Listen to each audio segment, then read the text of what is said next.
2012-র আগে কিন্তু গানের ওপারে, ঋতুদার গানের ওপারে হয়ে গেছে। আজকে it's difficult to make N একাকার সারা গানের ওপারে। দেখ, আমি তো জানতাম না কিউ গান্ডুর মতো একটা ছবি নিয়ে আমার কাছে আসবে। কে আমার মূল্য ঠিক করবে, কে আমাকে আমার সঠিক মূল্যায়নটা করবে।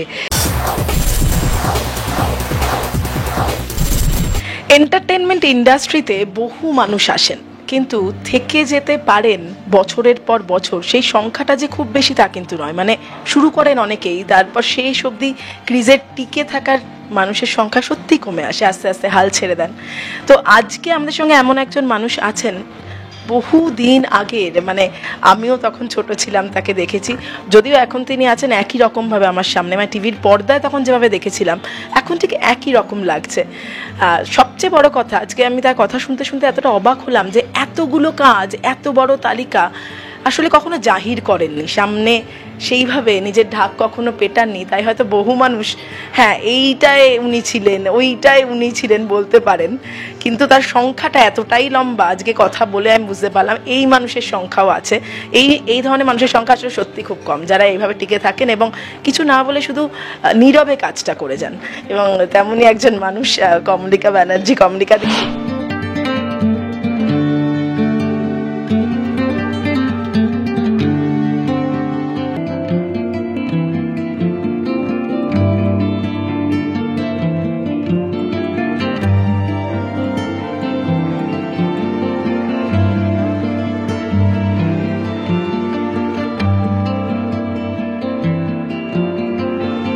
এবং এই ইন্টারভিউটার জন্য অনেক দিন থেকে বলা, তাই তো কমলিকাদি?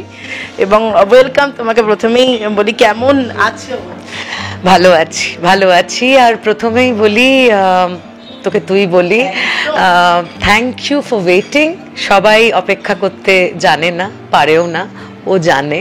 এবং এই যে কনভিকশন যে ইন্টারভিউটা তুই করেই ছাড়বি, হ্যাঁ, সেটা অ্যাবসলিউটলি এই পারসিভিয়ারেন্স ছাড়া হতো না। সো সরি, অনেকদিন অপেক্ষা করালাম। হ্যাঁ, কিন্তু ওই নানাবিধ কাজকর্মের মধ্যে এটা একটু পিছিয়ে গেছিল এবং ওর পারসিভিয়ারেন্সটাই ফাইনালি কাজে লাগলো এবং আমরা আজকে মিট করলাম। কিছু খুব অন্তরঙ্গ জায়গা থেকে আমাদের খুব আমার যে জার্নিটা সেটাই ও কভার করতে চায়। সেটা সত্যি কথাও ঠিকই বলেছে, যতটা জাহির করার কথা, যতটা মানুষের কাছে বলে কয়ে পৌঁছানোর কথা, সেইটা আমি হয়তো কমই করেছি, কিন্তু তাতে কাজ থামিয়ে দিইনি বা কাজ আটকে যায়নি, কাজ করে যাচ্ছি। আর তুই যেটা বললি হাল না ছেড়ে, তো কবিতার কথা, মানে আমাদের সেই সময়কার সুমন চট্টোপাধ্যায় বলে গেছেন, হাল ছেড়ো না বন্ধু, বরং কণ্ঠ ছাড়ো জোরে।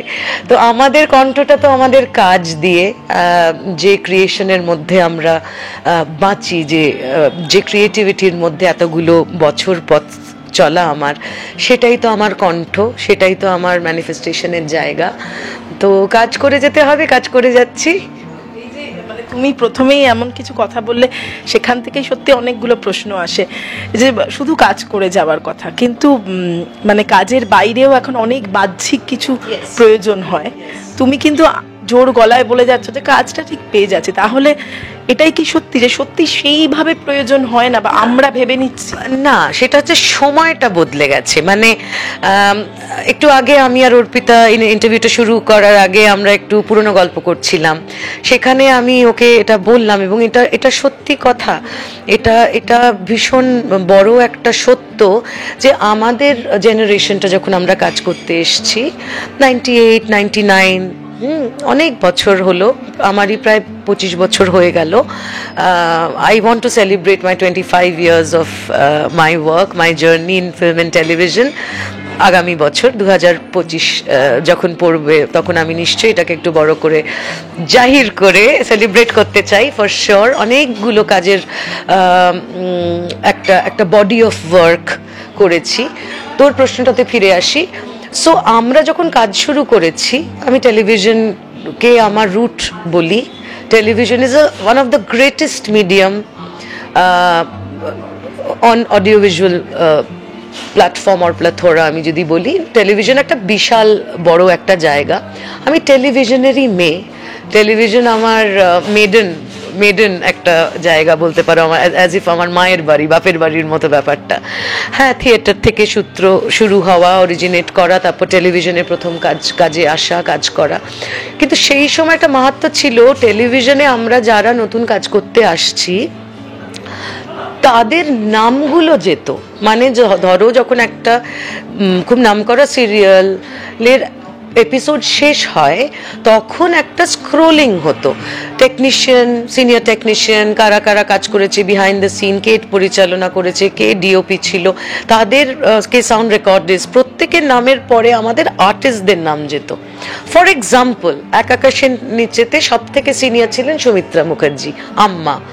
তো সৌমিত্রা মুখার্জির হাসিদির ফিরে আসা, একটা বড় জায়গায় ফিরে আসা টেলিভিশন ওয়াজ এক আকাশের নিচে ফর শিওর।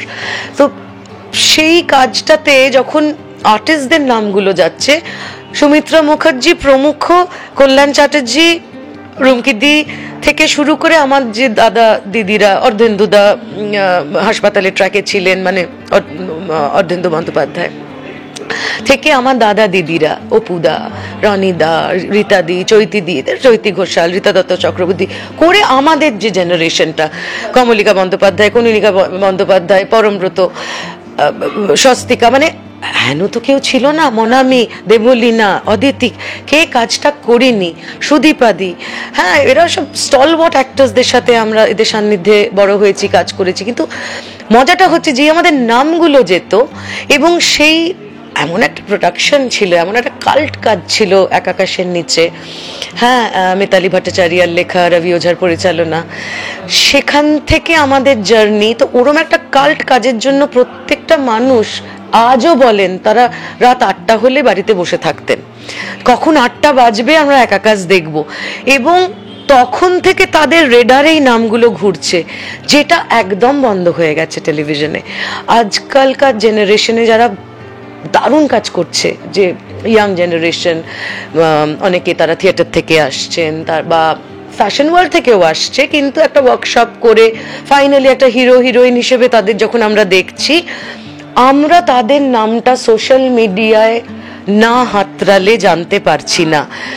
সেই একটা প্রোটাগনিস্ট, হাইপোথেটিক্যালি তুই যদি দেখিস, একটা প্রোটাগনিস্ট অফ আ সিরিয়াল, সেই মেয়েটির বৌদির চরিত্রে একটা অপূর্ব অভিনেত্রী কাজ করছে, কিন্তু সেই বৌদির মানে স্ক্রিন নেমটা নিয়ে দর্শক হাতড়াচ্ছে, যে তার স্ক্রিন নেমটা যদি অমুক হয়ে থাকে, তাহলে অমুকের নামটা কি।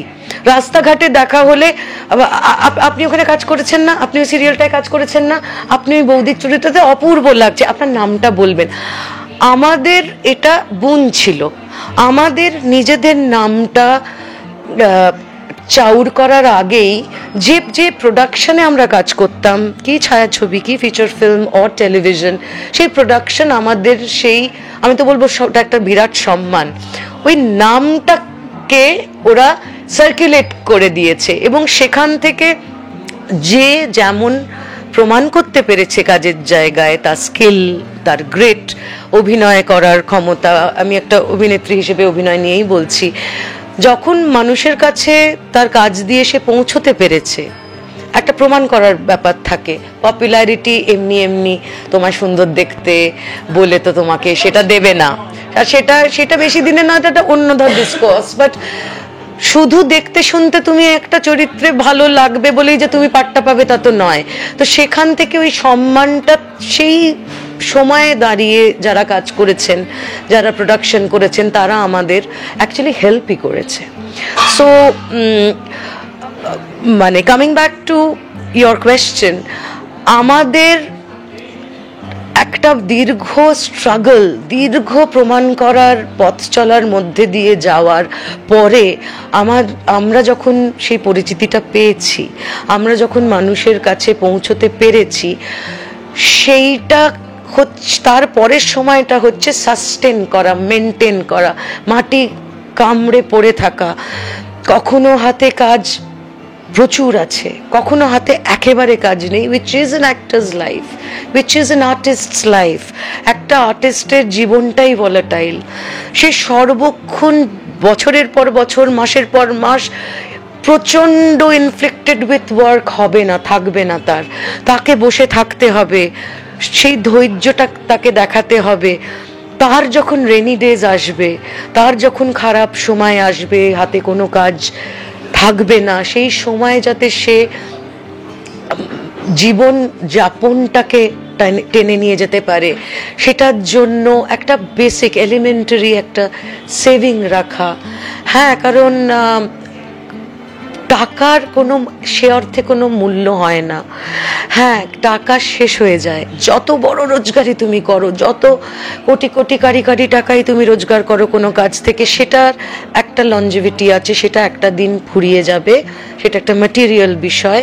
কিন্তু তুমি যদি একজন আর্টিস্ট হও, তোমাকে ওই ধৈর্যটা ধরে তোমাকে টেনে নিয়ে যেতে হবে তোমার জীবনটা, পরের কাজটার জন্য তোমাকে অপেক্ষা করে থাকতে হবে।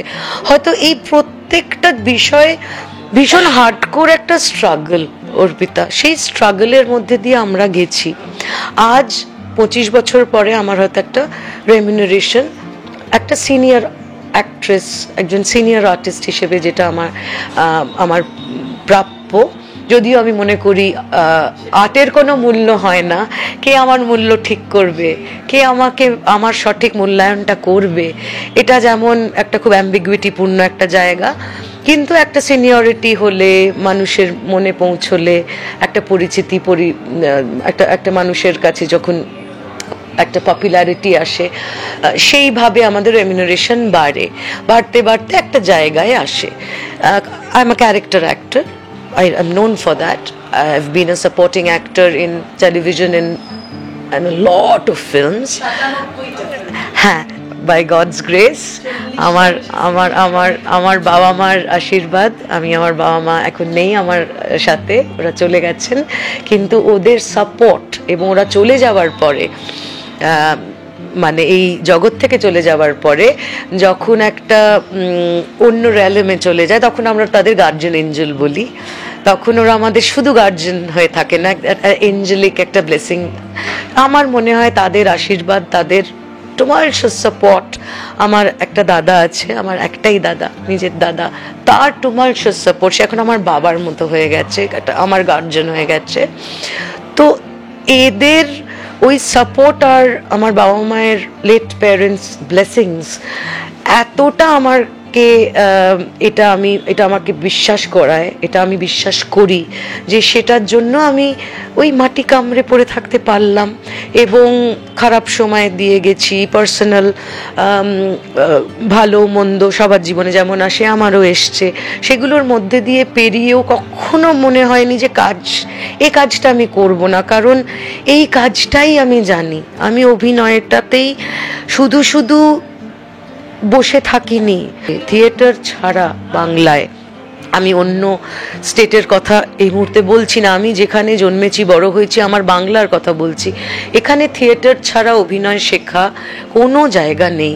এবং আমরা সবাই যারা আজও ওই তুমি যেটা বলছো আমরা করে খাচ্ছি, আমরা মাটি কামড়ে পড়ে থেকে এখনো কাজ করে যাচ্ছি, বিকজ আমাদের জেনারেশন অবধি মেজরিটি আমরা সব থিয়েটার থেকে এসছি এবং that is the only forum. আর টাকার কথাটা যেটা বলছিলাম, এখন এই জাঁকজমকটা প্রথমেই এত বিশাল লেভেলে একজন অভিনয় করতে এসে পেয়ে যাচ্ছে যে দেখো, money is a fickle friend, okay, it's fickle. পয়সা আসে, পয়সা চলে যায়, পয়সা ধরে রাখার একটা অঙ্ক থাকে, যেটা তুমি জানলে তোমার জীবনে একটা যাপন চালানোর মতো একটা বেসিক নিড, মানে লাইভিশ লাক্সারিও আমি বলছি না, তুমি সেটা মেনটেন করতে পারবে। আর যদি খরচা করে দাও, উড়িয়ে দাও, তাহলে তুমি কপর্দক শূন্য হয়ে পড়ে থাকবে যখন তোমার হাতে কাজ আসবে না। কিন্তু আমাদের টাকা পয়সার মানে মূল্যটা বা ভ্যালুটা আমাদের কাছে আরও সুপ্রিম জায়গায়, কারণ আমরা সত্যি, আমি আমারটা তো বলতেই পারি, আমার প্রথম রেমিউনারেশন 300 টাকা ছিল। 300 rupees per day was my remuneration for ETV Bangla 98 and 99. Banalata boarding, Jagannath Guha পরিচালক ছিলেন। এই টিভি বাংলার সমস্ত কাজ তখন রামোজি ফিল্ম সিটিতে হতো। তো অনেকগুলো কাজ চলতো, বনলতা বোর্ডিং, পাঁচতারা, মহাকাল, এখনো মনে আছে, নীতিশদা করতেন, মা মনসা। তো আমি বনলতা বোর্ডিং প্রথম আমার ক্যামেরা ফেস করা হচ্ছে রামোজি, এবং আমি তখন ওই যেহেতু একদম নতুন, কোনো মাতামাতি নেই আমাদের নতুনদের নিয়ে, ফলকনামা একটা ট্রেনে স্লিপার ক্লাসে, কারণ আমাদের তো কেউ চেনে না, আমাদের সিনিয়ররা 2 টিয়ার 3 টিয়ারে যাচ্ছে, আমরা যারা নতুন young bunch of actors, junior technician, আমরা সব স্লিপার ক্লাসে যেতাম 2.5 দিন ফলকনামা, এবং আবার ফিরে আসতাম 10 দিন 15 দিন 18 দিন কাজ করে আবার পরের মাসে, কারণ ওটা তো ডেলি সিরিয়াল। তো ইটিভিতে আমার এক আকাশ, অনেকে ভাবে আমার এক আকাশে পরিচিতি মানে রবি ওঝা, মিতালি ভট্টাচার্যর এক আকাশে আমার প্রথম কাজ না। আমি এক আকাশ থেকে পরিচিত হলাম কারণ এক আকাশের নিচে is still considered to be a cult piece of work in television, মানে আজও। হ্যাঁ, তো সেই প্রসেসটাতেও আসবো, যেটা আমরা ইন্টারভিউটা শুরু হওয়ার আগে আমি আর তুই একটু গল্প করছিলাম, প্রসেসটা, থিয়েটার প্রসেস। ওখানেও why was it like theatre? কারণ রবি ওঝা, এটাও অনেকে জানেন না, উনি আমার সম্পর্কে জামাইবাবু, আমি জিজাজি বলেই ডেকেছি, তুই আজকে জানলি। আমার বড়দি মিতালি ভট্টাচার্য, আর ওরা যখন, মানে বড়দি মিতালি আর রবি যখন কলকাতা এক আকাশ একটা প্ল্যান করলো, প্রথমে পদ্মিনী টেলিমিডিয়া, পদ্মিনী কোলাপুরের একটা প্রোডাকশন হাউস ছিল, যেটা যারা আমাদের প্রডিউসার ছিলেন, পরে রবি ওঝা নিয়ে নিলেন নিজের। এগুলো হারিয়ে যাচ্ছে, এগুলো এখন যদি না বলি মানুষ কখনো জানবেনই না। তো ওই সময় দাঁড়িয়ে ওরা কলকাতায় কাজটা করবে বলে এলো, এবং আমি তখন একটু প্রোডাকশনের কাজ করছিলাম, মুখ তো দেখিয়ে ফেলেছি ক্যামেরায়, কিন্তু তার সাথে থিয়েটারটাও করছি। চন্দন সেনের নাট্য আননে বাবা নিয়ে গেছিল, ওখানে চন্দনদার আন্ডারে থিয়েটার করি। তো একটা না, আমার বাবা নিয়ে গেছিলেন চন্দনের কাছে, কারণ আমার বাবা প্রফেসর ছিলেন, বিজ্ঞানের প্রফেসর, ফিজিক্সের প্রফেসর ছিলেন, কিন্তু আমার বাবা অপূর্ব লিখতেন, প্রগাঢ় পণ্ডিত ছিলেন, professor Ranbir Banerjee. He was the head of the department of physics in Bhowanipore college. He was like a founder, মানে member, founder person of Bhowanipore college, যখন ওটা গুজরাটি কলেজ ছিল। এবং কিন্তু তার সাথে বাবার একটা artistic pursuit was very high. বাবা ওই সময় আমাদের জন্মানোর আগেও বাবা আইপিটিএ যুক্ত হয়েছিলেন, আইপিটি এর সাথে হেমাঙ্গ বিশ্বাসের কাছে গান করতে যেতেন, এবং আমার বাবার নিজের ছোট কাকা মানিক বন্দ্যোপাধ্যায়, মানে আমার দাদু, তো আমার বাবার ওটা ছিল। এবং আমার বাবা অপূর্ব গান গাইতো, দরাজ গলায় ভাটিয়ালি, আইপিটি এর গানগুলো গাইতো, ভাটিয়ালি গাইতো, এবং ভীষণ ভালো বাঁশি বাজাতো। So probably it's DNA, probably বাবার ওই অ্যাপটিটিউডের জন্য বাবা, আমি ছোট থেকে ওডিসি নেচেছি, ওডিসি শিখেছি, প্রফেশনালি নাচ করতাম, গান শিখেছি। সেই সময় 80s 90s আমরা জন্মেছি, আমাদের তো মেয়েদের এক্সট্রা কারিকুলার মানে গান, নাচ, কারাটে তো চট করে কারাটেটা তো বা জুডোটা তো শেখাবে না। কিন্তু I had very progressive parents. আমি যদি চাইতাম যে আমি আমি আমি আজকের MMA আর জুজুৎসু করবো, আমার বাবা আমায় না করতেন না, এইটুকু আমি বলতে পারি। তো বাবা বুঝতে পেরেছিল যে সেমি প্রফেশনাল, মানে একেবারে বাঁশের স্টেজ থেকে, ছোটবেলায় যতু পার্কে বড় হয়েছি, কালচারাল সমস্ত বাঁশের স্টেজে সমস্ত মনোজ মিত্রের নাটকে পাঠ করতাম। হ্যাঁ, নরক গুলজার, সুবর্ণ গোলক এইসব করতাম, বাবা আমাদের সাথে পাঠ করতাম, আমার দাদা দারুণ পাঠ করতো। কিন্তু বাবা এটা বোধহয় কোথাও বুঝেছিল যে আমি মানুষ হিসেবে কোনো আর্ট ফিল্ডের সাথে যুক্ত হলে অ্যাকচুয়ালি হয়তো একটা পরিপূর্ণতা পাবো। এবং বাবার সাথে দীর্ঘ ভীষণ ভালো একটা ফ্র্যাঙ্ক সম্পর্ক ছিল, এবং বাবা আমাকে জানতে ছিল। আমি বলেছিলাম আমি তাহলে যদি করি তাহলে সিরিয়াসলি থিয়েটারটা করব। এবং তখনই বাবাই জগন্নাথ গুহ, বনলতা বোর্ডিংয়ের আমার যে প্রথম হাতে খড়ি যে ডিরেক্টর, জগাদা ইংলিশের প্রফেসর ছিলেন, এটাও অনেকে জানে না, ভবানীপুর কলেজে। বাবা ফিজিক্স, বাবা বলতো আমার ভ্রাতৃ স্থানীয়, মানে ছোট ভাইয়ের মতো দেখতো। তো বাবা প্রথমে চল তোকে জগার কাছে নিয়ে যাই, এবার জগাদার কাছে একটা ওয়ার্কশপ করলাম। ওয়ার্কশপ করতে করতে বনলতা বোর্ডিংয়ে একটা ছোট্ট পার্ট দিলেন। বনলতা ওয়াজ প্লেড বাই কেতকী দত্ত, কেতকী মাসি। হ্যাঁ, তো এদের প্রথম মানে ফ্রেম শেয়ার করছি, প্রথমে কে না কেতকী দত্ত, মানে হাত থরথর করে কাঁপছে, পা থরথর করে কাঁপছে, কিছুই জানি না। কারণ তখনই থিয়েটার, প্রফেশনাল থিয়েটারটাও বাবার নিয়ে গেছিলেন বলে করতে শুরু করেছি। শুরু স্টেজে কতটুকু জানবো, কিচ্ছু জানি না। হ্যাঁ, ওইভাবে ব্যাপারটা শুরু হলো। তো মানে চন্দনদার ওখানে যখন নাটক করছি তখন ওই সময়টাই actually 99 end, Rabi and Mitali they wanted to do a production in Bengal. এবং আমি যেহেতু একটু কাজ শুরু করেছি, এদিক ওদিক মুখ দেখিয়েছি, দেবাংশুদার মহাপ্রভু, রহস্য গল্প, দ্রৌপদী, এক আকাশের নিচে তখনও হয়নি, বনলতা বোর্ডিং। হ্যাঁ, আমার খুব ইচ্ছে তখন রবি আর, কারণ আমি তো ওদের আত্মীয়, আমি ওদের বিয়ের সময় আমার 2.5 বছর বয়স ছিল। হ্যাঁ, আমার দাদা, আমরা সব নিতকনে ওরকম, হ্যাঁ নিতবট টাইপ আর কি।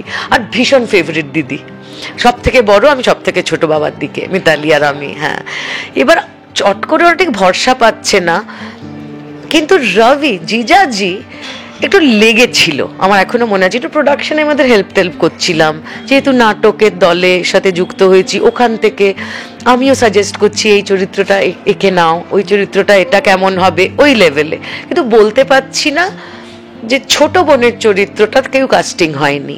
অনেস্টলি আজকে বলছি, বাবুয়াদিকে ভাবা হয়েছিল, সৈনী সেনগুপ্ত, কারণ একটা অন্য স্তরের অভিনেত্রী উনি, এবং চরিত্রটা একটা তুলকালাম জায়গায় নিয়ে যাওয়ার কথা, যেটা রবি বিশ্বাস করতো, জিয়াজি বিশ্বাস করতে। কিন্তু আমাকে খুব একটা ভরসা পাচ্ছে না, আমিও বলতে পারছি না। সেটা বোধহয় রবি বুঝতে পেরেছিল, এবং রবি বলেছিল, বর্দির সাথে কথা হয়েছিল, মিতালির সাথে, যে করুক না, যদি একেবারে না পারে তাহলে আমরা ও ট্র্যাকটাকে বন্ধ করে দেব। মেন যদি সেভাবে প্রোটাগনিস্ট তো হয় না, এক আকাশের মতো কাজে সবাই ইম্পর্টেন্ট। তো ওখানে ও মানে শাশ্বত অদিতি, মানে আকাশ নন্দিনীর যে ট্র্যাকটা, that is the main track. কিন্তু একটা প্যারালাল এক্সট্রিম ইমোশনে, এদের তো ভীষণ প্রেম ভালোবাসা, আর অন্য এক্সট্রিম যেখানে অ্যাবিউজ দেখানো হয়েছিল ওই সময়, এতটাই প্রোগ্রেসিভ ওয়াজ এক আকাশের নিচে, কারণ ওই ঘটনাটাই ঘটছে আমাদের সমাজে, সেটাই তুলে ধরেছে মিতালি এবং রবি। এবং সেই সময়, এবং তখন তখন রবি বলে, যদি মানে আমি মনে আছে সেই কনভারসেশনটা, আমি খুব ভয়ে যে পার্টটা পেলে আমি একটা চেষ্টা করব, কিন্তু অ্যাকচুয়ালি আমি করে কিচ্ছু করতে পারতাম না, কারণ ওই লেভেলটা আমার সিনিয়ররাই আশপাশ করছে, কারণ ওইভাবে টেলিভিশনে কখনো কাজ হয়নি। এবং আমি অনেক অনুরোধ করাতে রবি আর বর্দি দুজনে বলে ওরা একটা ডিসিশনে এলেন যে ঠিক আছে, আমরা কমলিকাকে দিয়ে করাই, ডাক নামে ডাকে আমাকে, হ্যাঁ করুক, যদি একান্ত পারফর্ম করতে না পারে আমরা ট্র্যাকটাকে অফ করে দেব, অসুবিধে তো কিছু নেই। এবং আমি সত্যি পারফর্ম করতে পারছি না, মানে আজকে আমাকে তোরও খুব অদ্ভুত লাগবে যে কি বলছে কমলিকাদি, কারণ আজকে নতুনদের যে বিষয়টা, আমরা যখন ইয়াং নোভিস, আমাদের জায়গাটা পুরোটা আলাদা। আমরা এত ফ্যাসিলিটির, বলছি তো 300 টাকা একটা ফালাকনামায় চাপিয়ে দিল, আমরা 2 দিন পরে নামলাম। মাসে যদি কয়েকদিন কাজ করি 300 into that, which is peanuts. আজকে কেউ ভাবতেই পারবে না কয়েকশো মানুষ প্রথম কাজ করবে, সময়টাও আলাদা ছিল। এবং আমি প্রথম একটা বছর, যারা আমার সিনিয়র দাদা দিদি, যারা আমাকে রবি পরিচালনা, আদিদার, তখন আদিনাথ দাস, রবি, সব স্টলওয়ার্টরা কাজ করছে, তাদের একটা পরিচালনা থাকতো, মানে ডিওপি আদিনাথ দাসও আমাদের কিন্তু পরিচালনায় 50-50, এবং সেটা গ্রহণ করছে রবি। আদিদা বলছে আচ্ছা এটা যদি ও এইভাবে বলে, পারফরমেন্সে যখন আদিদা কথা বলছে সেটাও রবি অ্যাকসেপ্ট করছে, ওই ওই প্ল্যাথোরা, ওই পরিধির মধ্যে আমরা কাজ শিখেছি। আমি প্রথম 10 মাস, আমি আরও বেশি হতে পারে, আমার মনে নেই, আমি প্রচণ্ড ছড়িয়েছি মানে সিনিয়ররা ভুল করছে, সিনিয়ররা কোথাও আটকে গেলে তারা ইম্প্রোভাইজ করছে, এটা পুরোটাই একটা থিয়েটারের ধাঁচে কাজ। আমরা ভিজুয়ালিও দেখছি একটা থিয়েটারের মতো গল্প। কি দেখছি, সামনে থেকে চরিত্র, বাচ্চাগুলো খেলে বেরিয়ে গেল, পেছনে কেউ কাপড় মেলছে, হঠাৎ দূর থেকে একজন অ্যাক্টর এসে ফোরগ্রাউন্ডে দেখালো, পেছনে কেউ হেঁটে যাচ্ছিল, সে ঘুরে একটা কথা বললো। এই পুরো মুভমেন্টটা ক্যামেরা ধরছে। এই পুরো মুভমেন্টটার মধ্যে একবার সিনটা হয়ে রবি সকলকে ডাকলেন, একবার না 10 বার হলো, 10 বারের পরে ওকে করে দিয়েছেন রবি ওঝা সিনটা। এবার সকলকে ডাকলেন, ইনক্লুডিং যিনি গাড়ি চালক, যে প্রোডাকশনের গাড়ি চালায়, সকলকে দাঁড়িয়ে জিজ্ঞেস করলেন, মানে শুধু আর্টিস্ট টেকনিশিয়ান যারা কাজটা করেছে তারা নয়, क्या लग रहा है। এবার কেউ একজন নট সো আনঅ্যাজিউমিং একজন ভদ্র, মানে একটি ছেলে বা মেয়ে টেকনিশিয়ান কেউ বললেন যে এই জায়গাটা একটু যদি অন্যরকম, আমাদের দিকে তাকিয়ে বললেন আর একবার চলতে। সবার মতামত। সো ইন্ডিপেন্ডেন্ট কাজ, যেটাকে আমরা বলছি না ইন্ডিপেন্ডেন্ট, তুইও ইন্ডিপেন্ডেন্স পেলি, ও পেলো, আমিও পেলাম। ও ক্যামেরাটা ওর মতো করে ধরলো, আমি আমার মতো করে কথা বললাম, তুই তোর মতো করে কথা বললি।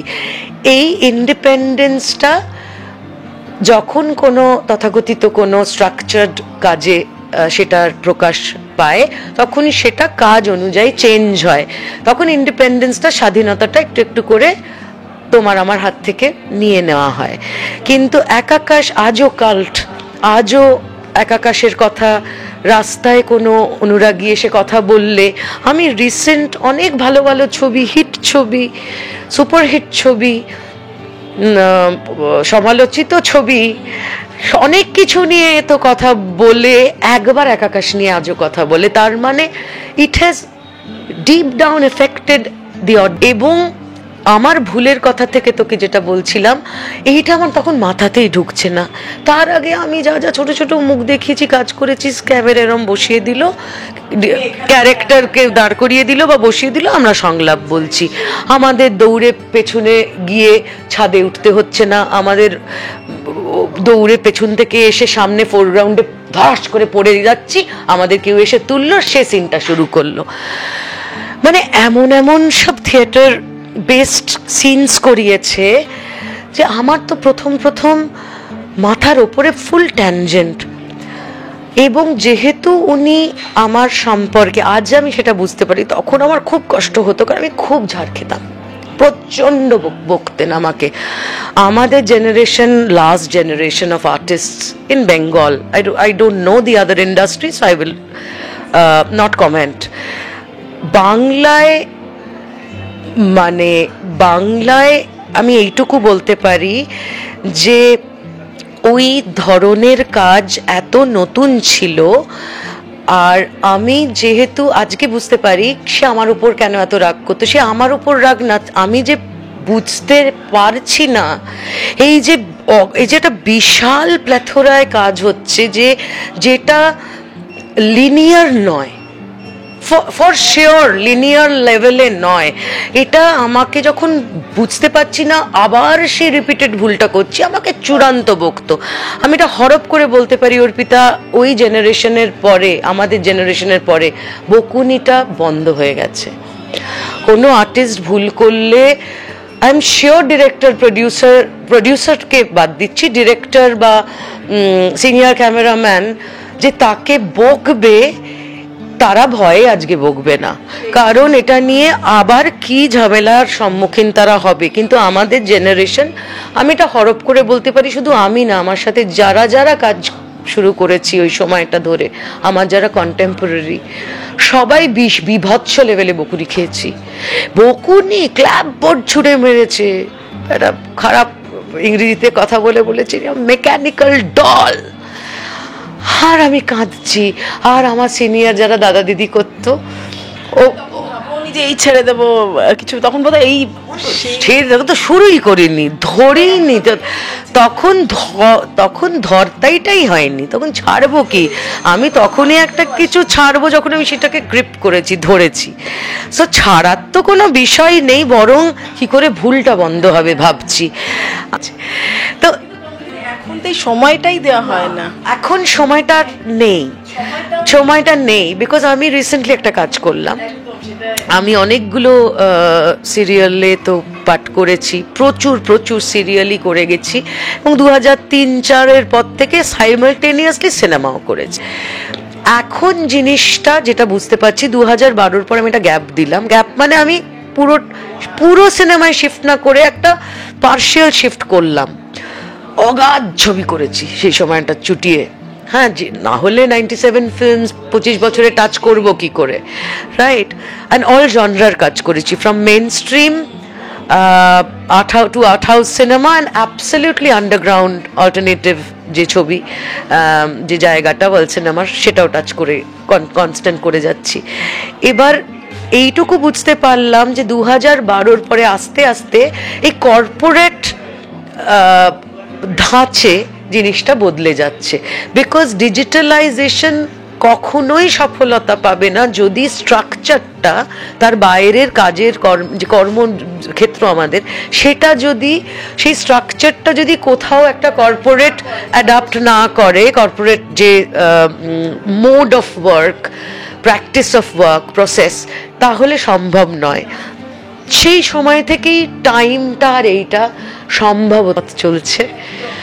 তুমি যেটা বললে সবকটা মানে ধরন, এই একটা জায়গায় আটকে যাওয়া, ধরো মেনস্ট্রিম অভিনেতা ইনি এই ধরনের ছবি করেন এবং ইনি এই ধরনের ছবি করেন, সেটা তোমার ক্ষেত্রে হয়নি লাকিলি বোধহয় কমলিকাদি। মানে আমি করতে চাইনি, ওখানে আমার জেদ কাজ করেছে। আমি দেখ, আমি তো জানতাম না কিউ গান্ডুর মতো একটা ছবি নিয়ে আমার কাছে আসবে। আমি তার আগে আমার ইন্ডাস্ট্রিতে একটা কথা আছে, সবাই জানি, আমাদের চেহারা অনুযায়ী, আমরা কেমন দেখতে অনুযায়ী আমাদের খুব, আর আমরা কেমন অভিনয় করি, সেটা কেমন স্টাইলে করি, কি ধাঁচে করি, তার জন্য আমরা খুব টাইপড হয়ে যাই, বক্সড হয়ে যাই। তো I was also boxed after একাকাশে, যেহেতু 1 বছরের মাথায় আমার চরিত্রটা, আমার আর শান্তিলাল দা করেছিলেন শৈবালের চরিত্রটা, আমার বরের চরিত্রটা, ওটা এমন প্যারালাল হিট হয়ে গেল যে এবং আমি কাজ শিখে গেলাম, ওই বকুনি খেয়ে মার খেয়ে কাজটা শিখতে পেরেছি, by grace of God and Rabi for sure, এবং আমার সিনিয়র কো আর্টিস্টরা ভীষণ সাপোর্ট করেছে আমাকে। আমি যে কাজটা শিখে গেলাম, আমার কাজ আসতে থাকলো, আমি থিয়েটারটাও ওই লেভেলে প্রফেশনালি আর সময় দিতে পারলাম না। তখন আমার সপ্তাহে 2 দিন আমাদের জগবন্ধুতে থিয়েটার দল বসতো, আমি তখন হয়তো সেটা 1 দিন হয়ে গেল। তারপর আস্তে আস্তে থিয়েটারটা ওই গেস্ট আর্টিস্ট হিসেবে আবার মুখ দেখাতে পারলাম, স্টেজে কাজ করতে পারলাম। এবার কামিং ব্যাক টু এই যে ইন্ডিপেন্ডেন্ট কাজের, যেটা আমি সত্যি জানতাম না 2009 সালে আমরা কিউ আসবে, গান্ডু বলে একটা ছবি করবে এবং সেই ছবিটার মায়ের চরিত্রে আমাকে ও ভাববে। তার আগে যে বক্স নিয়ে কথা বলছিলাম, একাকাশের নিচেতে ওই যে নিপীড়িত, অত্যাচারিত, অ্যাবিউজড ফেস করেছে চরিত্রটা, ছুটকির চরিত্রটা একাকাশে। তারপর থেকে যখন কাজ নিজে থেকে আসতে শুরু করলো, সবাই মোটামুটি ওই ধাঁচের চরিত্রই দিচ্ছে।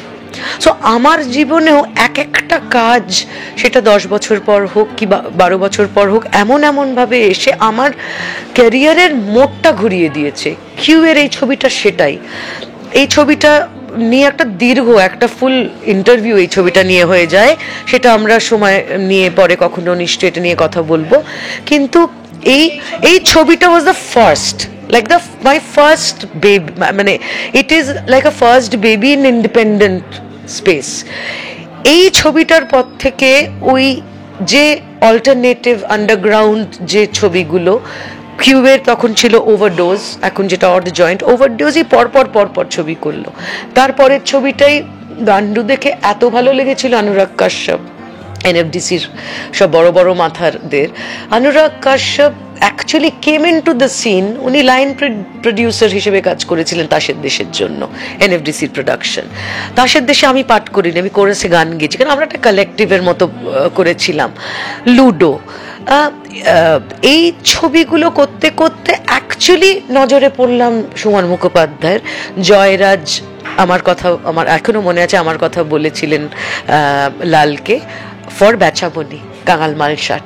কাঙাল Malsat we had a producer, but typical মানে টিপিক্যাল মেন স্ট্রিম প্রসেসে কাজ হয়নি। এবং একটা জিনিস বুঝতে পারলাম অর্পিতা, ইন্ডিপেন্ডেন্ট কাজে আমাদের কোনো পয়সা নেই।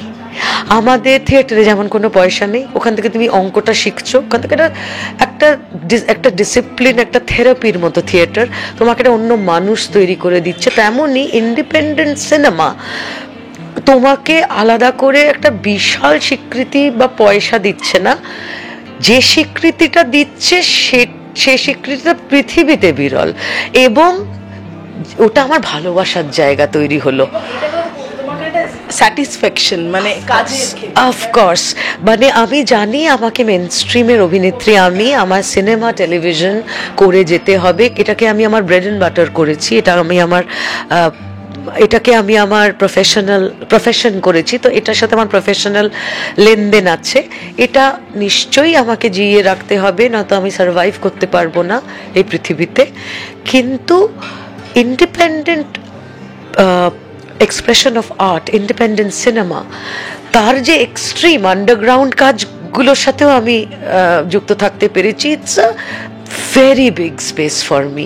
কারণ সে আনন্দটা এই তথাকথিত এই যে কর্পোরেট স্ট্রাকচারে যে ধাঁচের যে কাজগুলো হচ্ছে, যেখানে আরেকটু ভালো করব বলে আর সে সময়টা দিচ্ছে না, সেইটা নেই।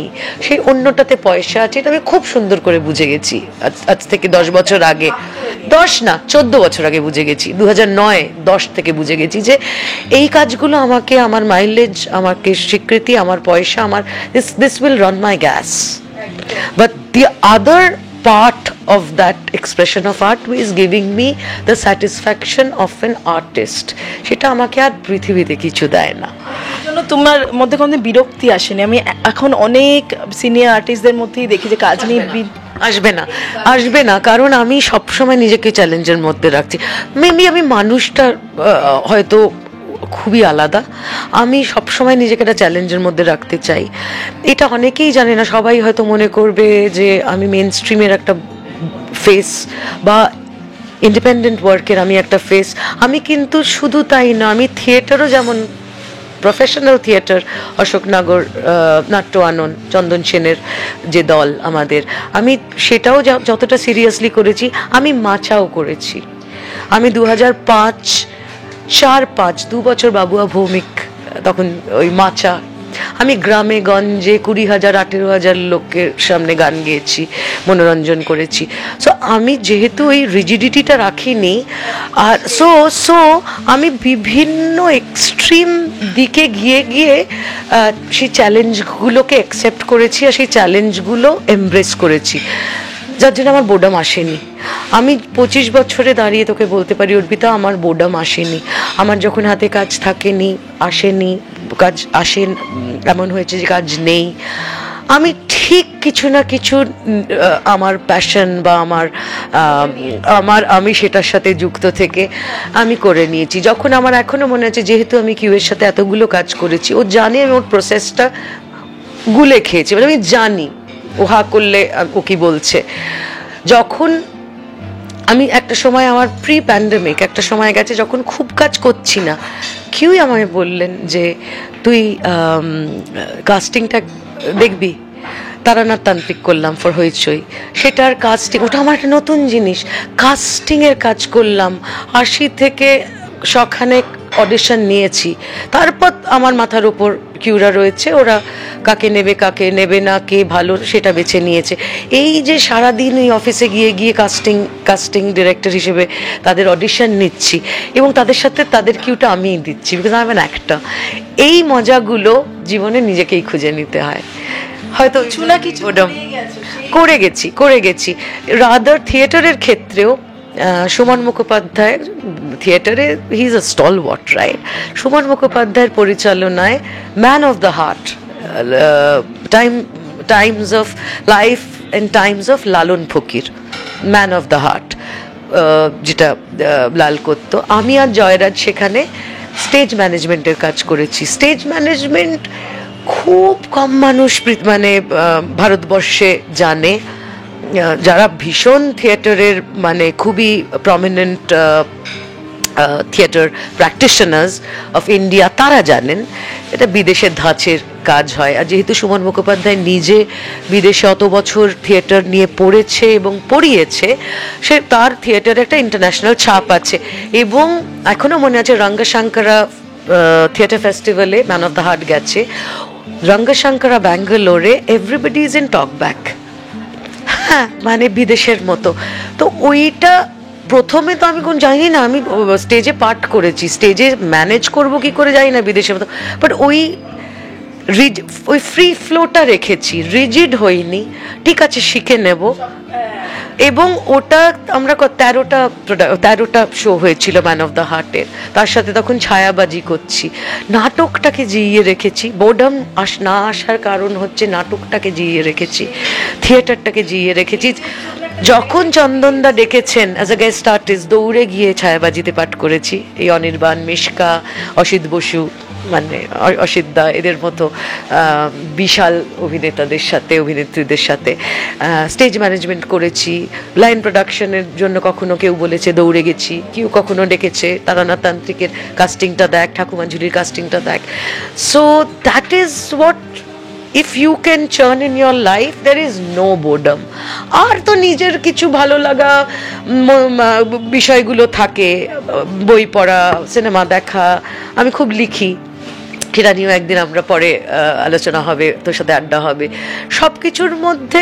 ভালো থাকার হ্যাপিনেসগুলো খুঁজে নেওয়া এখান থেকে আসি তুমি মানে ভুল খবর তো বেরোই নিশ্চয়ই তুমিও দেখেছো এই সময়টাই বোধহয় বিভিন্ন এই সময় বা তারপর মানে আমাকে একবার মেরে দিয়েছিল তাও প্রি প্যান্ডেমিক হ্যাঁ কিন্তু সেটার সঙ্গে মানে সোশ্যাল নেটওয়ার্কে কি একটা আমার কেউ না অ্যাক্সিডেন্টে কমলিকা বন্দ্যোপাধ্যায়ের অ্যাক্সিডেন্টে উনি আমাদের মাঝে নেই এরকম একটা কিছু শুরু হতেই আমি আমার পরিবারের কারোর কাছে থেকে ফোন পাই এবং আমি সঙ্গে সঙ্গে তখন ফেসবুকে সেটাকে লিখে দিই আমার বন্ধু বান্ধবরা সেটা শেয়ার করে বাট এটা এখন একটা অন্য মাত্রায় ডিসইলিউশন করে দেওয়ার মতো ক্ষমতা রাখে এই ধরনের ফেটাল কিছু নিউজ কারণ সবাই জার্নালিস্ট সোশ্যাল নেটওয়ার্কে সবাই জার্নালিস্ট হয়ে গেছে সবারই একটা বড় মিডিয়া কোম্পানি আছে মনে হয় এইটা আমাকে এফেক্টই করেনি আমাকে যেটা 1 মিনিটের জন্য হলেও যেটা এফেক্ট করেছে কিন্তু আমি নিজেকে সেটা আর করতে দিইনি আজকে তোর এই ফোরামে বসে আমি এটা চাউর করে দিতে চাই বলতে চাই আমার দর্শক বন্ধুদের কমলিকা বন্দ্যোপাধ্যায় অভিনয় ছেড়ে দেননি গত 2 বছর আগে প্যান্ডেমিক যেমন আমরা সবাই কাটিয়েছি প্যান্ডেমিকের সময় পুরো ইন্ডাস্ট্রি বন্ধ ছিল তারপর থেকে একটা রাইট আপ বের করেছে ওই সোশ্যাল নেটওয়ার্কের মিডিয়া জার্নালিজম যে বিখ্যাত অভিনেত্রী কমলিকা বন্দ্যোপাধ্যায় অভিনয় ছেড়ে দিয়েছেন বলে নানাবিধ পার্সোনাল প্রফেশনাল নানা রকম গল্প জুড়ে চললো আমাকে আমার দিদি দাদারা শেয়ার করলো এবং আমার নিজের দাদা বলল পাত্তাই দিস না কারণ সেই মুহূর্তে আমি মৈনাক ভৌমিকের মিনি বলে একটা ছবিতে কাজ করছি যেটা একটা ওটিটি কিনে নিয়েছেন এবং অনেক দর্শকরাই দেখেছেন কিউএ ঠাকুমার ঝুলি শুট চলছে আমাদের সেটা চলছে বসন্ত বিলাস মেসবাড়ি এসভিএফ এর মতো এত বড় একটা প্রোডাকশন আমায় ডেকেছে কাঞ্চনের 7 বছর পর ফিরে আসা আমি কাঞ্চন হিরো হিরোইনের সাথে হয় না একটা মেন ফেস তখন আমার হাতে 3টে কাজ চলছে অথচ এটাকে সার্কুলেট করে দিল যে কমলিকা বন্দ্যোপাধ্যায় কাজ ছেড়ে দিয়েছেন আমার শুধু এইটুকুই বলার এই সব করে না কেউ কখনো কারুর কাজ বন্ধ করতে পেরেছে না কখনো কারুর কাজ নিয়ে নিতে পেরেছে আমি মনে করেছি এটার কোনো প্রতিবাদ আমি এদের মতো করে জবাবে দেব না আমি কাজটা করে যাব এবং কাজটা আমি করে যাচ্ছি যেদিন রিটায়ার করব ইনশাল্লাহ আমি নিজে সেটা প্রোনাউন্স করব, আমি নিজে দর্শকদের জানাবো করজোরে ধন্যবাদ দিয়ে যে আপনারা আমাকে এত বছর ভালোবেসেছেন। আমি অন্য কিছু, হয়তো অন্য কিছু করতে যাচ্ছি, অভিনয়টা ছেড়ে দিলাম, সেটা একমাত্র আমার অধিকার আছে। আজকে তুই জার্নালিজম ছাড়বি কি ছাড়বি না এটা আমি বলতে পারি না। তো এই যে ভুয়ো খবর দিয়ে একটু মানুষকে ডিজেল, আর তো কোনো খবর পাচ্ছে না। আমি সোশ্যাল নেটওয়ার্কে লো ফি রাখি, আমার একটা লো ফ্রিকোয়েন্সি রাখি, আমি ওই ভীষণ চাউর করে জাহির করে কি খাচ্ছি, কি পড়ছি, কি লিপস্টিক কিনলাম, কে আমার এই মুহূর্তে প্রেমিক, কে আমার অতীতের প্রেমিক, না। আমার কাজ বা যতটুকু আমার জানানোর কথা আমি জানাবো, ঠিক তেমনভাবেই একদিন আসবে আমি জানাবো আমি অভিনয় ছেড়ে দিয়েছি। অভিনয় ছাড়া আমি কিচ্ছু করতে পারি না, আমি রান্নাটাও অভিনয়ের মতো করতে পারি না, আমি সব থেকে আনন্দের সাথে যেটা করতে পারি সেটা অভিনয়। সেইটা আমারই অধিকার, থাক, ছেড়ে দেব কি দেব না, এবং সেটাকে চাউর করা, জানান দেওয়ার। সবচেয়ে বড় কথা, ছেড়ে দেওয়ার কথাতেই আমরা আসবো না, কারণ আসবোই না কখনোই, এই দিনটাও হয়তো আসবে না, তুমি বলবে। এই ফোরামটা আমি পেলাম, আমার যে এত ভালোবাসা আমি মানুষের কাছে পেয়েছি, তাদের এই ধরনের নিউজ ডিসইলিউশন করে দিয়েছে। I know, because people have asked me যে এরকম একটা জিনিস রটছে, তুমি কেন কিছু বলছো না। কিন্তু আই থিঙ্ক সব থেকে নোবেল বিষয় যদি তুমি you can keep mum, so I chose to keep mum. কমলিকাদির সঙ্গে কথা বলতে আরো অনেক কথা ছিল, আমাদের আজকে শেষ করতে হবে, র্যাপ আপ করতে হবে একদম। কিন্তু শেষে একটাই, যে প্রথমত নতুন কাজ আসছে, একটা কাজ শেষ হলো, মানে কয়েকদিনের চরিত্র, কিন্তু এতটাই ইম্প্যাক্ট ফেলে গেছে দর্শকদের মধ্যে। রোশনাই, সকলে কেঁদেছেন তোমার লাস্ট সিনটায়, তুমি নিশ্চয়ই লেখাও দেখেছো, সকলেই লিখেছেন যে কেন, সেইটা নিয়ে ফার্স্টে কি বলি, মানে তোমার এটা। Thank you so much, thank you so much. So ছোট করে বলছি, এটার কৃতিত্ব আমার অভিজ্ঞতাপূর্ণ জীবন, একজন অভিনেত্রী হয়ে যা যা শিখে এসছি আমার গুরুদের কাছে, চন্দন সেন, শ্রীরবি ওঝা, আমার সিনিয়রদের কাছে সুদীপাদি, রনিদা, খরাজদা, শান্তিদা, কাকে ছেড়ে কার কথা বলবো বলো, সবাই সাপোর্ট করেছে, সবাই শিখিয়েছে আমাকে। তো আমি নিজের একটা অভিজ্ঞতাপূর্ণ অভিনয়ের জায়গা, আমাদের কিছু অঙ্ক থাকে, কিছু ম্যাথস, কিছু প্রসেস থাকে, সেইটা তো নিয়ে এসছি, কিন্তু কৃতিত্ব আমার নয়, কৃতিত্ব একমাত্র যার লেখা, Leena Gangopadhyay, hats off to her. So এই কাজটা তো একটা অন্য ভাষায় চলছে, এটা সবাই জেনে গেছে, এখন আমার না বলার কিছু নেই। সেইটা থেকে এতটাই হিট করেছে বলে আমরা বাংলায় এই ভাষায় কাজটা করছি। আমার এইটুকুই বলা যে লীনাদি কিছু চরিত্র এত অথর ব্যাক্ট থাকে, সেই চরিত্র লেখার মধ্যেই চরিত্রটা ছিল। এবং আমাকে শৈবালদা যোগাযোগ করেন, 8 বছর আগে ওদের আমি লাস্ট কাজ করেছি। শৈবালদা যোগাযোগ করে প্রথমেই বলেন যে আমরা এর মধ্যে আবার একটা বড় কাজ করব, কিন্তু এই চরিত্রটা ছোট, but I need a good actor, তুমি করবে? আমি বলেছিলাম শৈবালদাকে চোখ বন্ধ করে করব, কারণ আমি চোখের তারা তুই করেছি, লীনাদির লেখার ওই জোর ছিল, এবং ওই চরিত্রটায় আয়ুষের মা, যে চরিত্রটাকে জয়া চরিত্রটার নাম ছিল, এত এনজয় করেছি, এমন ইমোশনাল সমস্ত টার্বুলেন্সের মধ্যে দিয়ে নিয়ে যায় যে লীনাদির চরিত্রে কাজ করে মনে হয় আমি নিজেকে আরেকটু বোধহয় চিনলাম, এই পার্টটা তো আমি নিজের জানতাম না। আমার রসনাই করতে গিয়ে অর্পিতা এটা মনে হয়েছে, কারণ এত ডিগ্ল্যামারাইজড এই সমাজে একটা বাস্টার্ড চাইল্ড বড় করা, তার যে ঝক্কি, এইটা তো আমার জীবনে আমি দেখিনি, কিন্তু এর যে অভিব্যক্তি হওয়ার কথা, এই পাঠটা করতে গিয়ে বুঝলাম আমি নিজেকে আমার একদিক, এই কয়েকটা দিক আমার নিজের ব্যাপারে জানা ছিল না। আমি এটা লীনাদিকে জানিয়েছি যে লীনাদি এই পাঠটা করতে গিয়ে আমার মনে হলো আমি নিজেকে আরেকটু চিনলাম। সো ছোট্ট পাঠ, খুব ইম্প্যাক্টফুল, অলরেডি খুব লোকজন জানিয়েছে যে তাদের খুব ভালো লেগেছে। হ্যাঁ হ্যাঁ হ্যাঁ, সো হ্যাঁ, এটাই তো প্রভিডেন্সিয়াল ব্লেসিং। আর শৈবালদা লীনাদির মতো এরকম ভিশনারি মানুষের সাথে আবার কাজ করতে পারার সুযোগ। একদম এটাই শুনেই আমার মনে হলো যে বকা মার সবকিছুর সফল এই জায়গাতেই। কিন্তু আর একটা কাজ নিয়ে আমরা কথা বলবো খুব শিগগিরই, আজকে একটু ছুঁয়ে যাব জাস্ট, যে রজনীগন্ধা, যেটার জন্য ফার্স্ট তোমার সঙ্গে আমার কথা হয় যে এইটা নিয়ে আমরা একটু কথা বলবো। খুব আমি প্রথমেই দর্শক বন্ধুদের বলি, আমরা একটা সেগমেন্ট করব রজনীগন্ধা নিয়ে। আমি আমার ডিরেক্টর অভিষেক বাসু, একজন মিউজিশিয়ান, অনেক বছরের মিউজিশিয়ান, খুব ভালো একজন মিউজিশিয়ান, তার প্রথম ডিরেক্টোরিয়াল ভেঞ্চার এরম একটা বড় স্কেলে, মানে আর্থিক দিক থেকে খুব বিশাল নয়, আমরা একটা ইন্ডিপেন্ডেন্ট প্রসেসে এই কাজটা করতে পেরেছি। সেটা নিয়ে দীর্ঘ আলোচনা আছে, কথা আছে, কিন্তু যেটা জন্য এই সেগমেন্টটা আমাদের করা উচিত সেটা হচ্ছে বাংলার বুকে এমন একটা কাজ হয়েছে যেটা সারা পৃথিবীতে বিভিন্ন দেশের নামকরা ফেস্টিভ্যালে ঘুরেছে। শুধু তাই নয়, যেহেতু এটা একটা শর্ট ফিল্ম, একটা গণিকা পল্লীর ওপর গল্প, এবং মেন প্রোটাগনিস্ট রজনীগন্ধার রজনী আমি অভিনয় করেছি, ওই পার্টটা করেছি। এবং আমরা বেস্ট ফিল্ম, বেস্ট কালারিস্ট,